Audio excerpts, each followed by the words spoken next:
শ্ৰদ্ধাৰ শিল্পী জুবিন গাৰ্গক হত্যা কৰা হৈছে নে মৃত্যুৰ ফালে ঠেলি দিয়া হৈছে। যিসকল প্ৰকৃত দোষী তেওঁলোকক যাৱজ্জীৱন কাৰাদণ্ড অথবা মৃত্যুদণ্ডৰ শাস্তি দিব পাৰিবনে?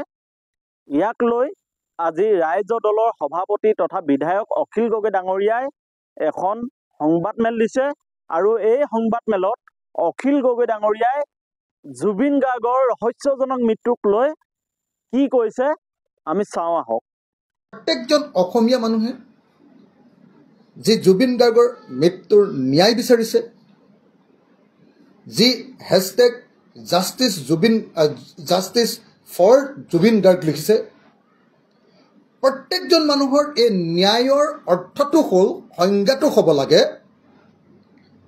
যে যদি হত্যাকাণ্ড হৈছে জুবিন গাৰ্গৰ ওপৰত তেতিয়াহ'লে তেওঁক মৃত্যুদণ্ড দিব লাগে, ফাঁচী কাঠত ল'ব লাগে বা যাৱজ্জীৱন কাৰাদণ্ড দিব লাগে। আৰু যদি হত্যাকাণ্ড হোৱা নাই, তেওঁক মৃত্যুৰ ফালে ঠেলি দিলে এসোপায় অভিযুক্তসকলে, তেতিয়াহ'লে অভিযুক্তসকলৰ যাৱজ্জীৱন কাৰাদণ্ড, জীৱনত আৰু কোনোদিন জেইলৰ পৰা ওলাই আহিব নোৱাৰাকৈ জেইলত ৰাখি থোৱা। এইটোৱে হ'ব লাগে জুবিন গাৰ্গৰ প্ৰতি প্ৰকৃত ন্যায়। আৰু এইটো যদি ন্যায় লাগে তেতিয়াহ'লে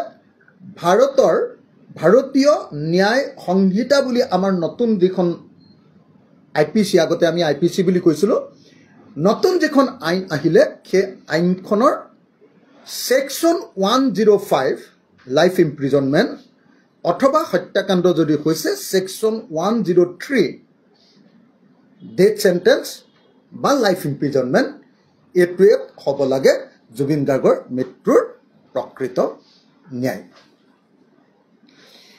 এতিয়া আমাৰ SITয়ে যিটো তদন্ত কৰি আছে, আমাৰ CIDয়ে যিটো তদন্ত কৰি আছে, এই তদন্তত জুবিন গাৰ্গৰ অভিযুক্তসকলে সঁচাকৈ ডেথ চেণ্টেন্স পাবনে, মৃত্যুদণ্ড পাবনে, ফাঁচী তেওঁলোকক দিয়া হ'বনে, অথবা তেওঁলোকে যাৱজ্জীৱন জেইলত থাকিবলগীয়া পৰিস্থিতি হ'ব নেকি?